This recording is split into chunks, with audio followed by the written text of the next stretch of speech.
One of the most important things that I learned while living in Seoul was how to actually take care of my skin.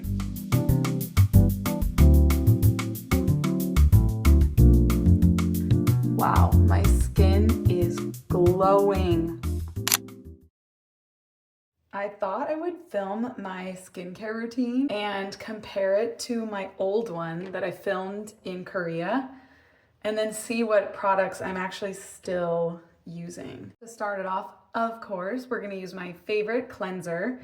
I also grabbed my Be Plain cleanser. I like to use this one like once a week because it's a little more, oh look, I'm really using it up. It's a little more exfoliating, whereas this one is like an everyday kind of soft cleansing. I have been on a journey with my skincare ever since I moved to Seoul. Okay, let me go wash this off. When I grew up in the States, I feel like skincare was more something you fixed after there was a problem. So like having acne or just like a lot of dryness. I grew up in the 2000s too, so I never wore sunscreen. It was definitely not an everyday thing.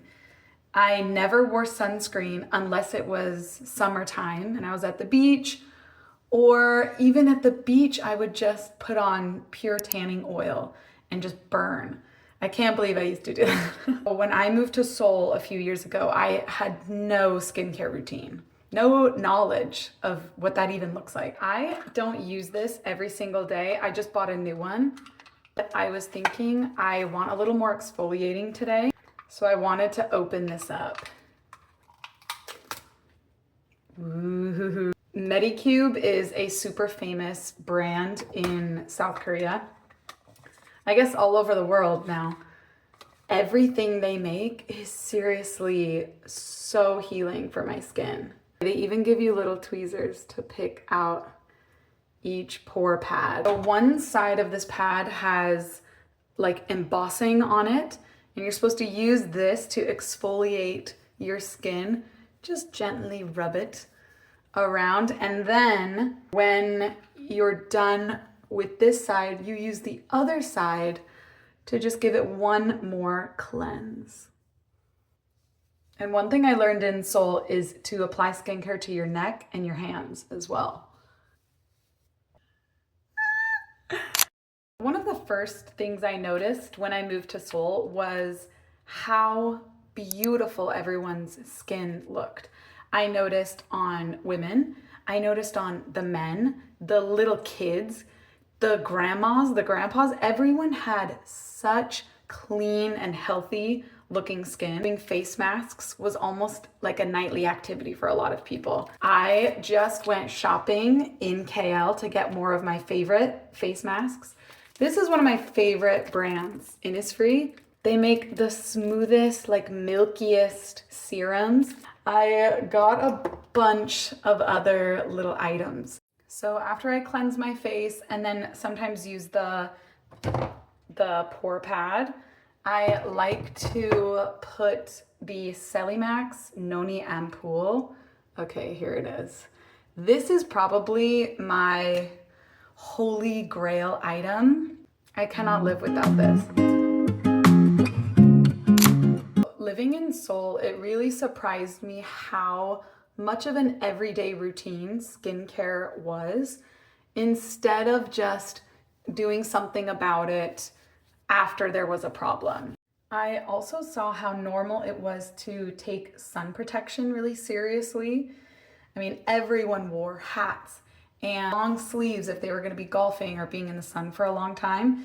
And that is very different to how I grew up in the States, where we are going out with no sunscreen and just burning our skin. Living in that environment and in that culture definitely influenced me for the better to take care of my skin. And I started buying lots of different types of sunscreen. So this is one of the classic brands that a lot of people purchase. It's great, I love it, use it all the time. This is a new one that I just got from Innisfree, and it's hyaluronic sun serum, they call it. And when I tested it in the store, it looks like normal sunscreen, but when you apply it, it feels more like a serum. So it's really milky and smooth. Again, all their products I feel like are just so soft. Favorite sunscreen that I have bought so many of these packets. Here in Penang, I'm outside every day covered in sunscreen because I want to make sure that I take care of my skin. Another thing that I loved about Korea was how there were so many products at the pharmacy that you could buy that were really helpful for different skin conditions. This one is the melatonin cream. I think this went viral maybe a year ago or 9 months ago. And of course I had to buy it. It's really great for little sunspots that you might have, which I am starting to get since I'm in the sun quite a lot more here in Malaysia. And so I usually apply this if I'm noticing some discoloration. This pimple cream is seriously magic. I used to just put on pimple patches, which you can buy a lot of in Korea and all over. But now I just use this cream and I just use a tiny bit to apply to some acne that I have. I actually have a pimple right here that I'm just gonna apply this cream to. Again, I just use a tiny bit and it works wonders. The next day it's gone. The whole pimple is not inflamed anymore and it's recovered. Over time, I finally found a routine that I really like. I simplified it down to just a few products. I definitely use a lot of other products in my nighttime routine, which I should make a video on that. But usually just for the morning, I'm very simple and I just use these pieces. So everything that I learned in Korea, I have taken with me and tried to share with as many people as I can. Thank you for watching this video and I hope this was informational. Wow, my skin is glowing. There are a million other products that I would love to talk about, but I think this video is already getting a little too long. Please let me know if I should make a part 2 to this video. I am so serious when I say I could talk about all of these different products for probably 10 more videos. I love to try out new products, so if you have any recommendations, please comment them down below. Thank you for supporting my channel, and I'll see you in the next video. Bye!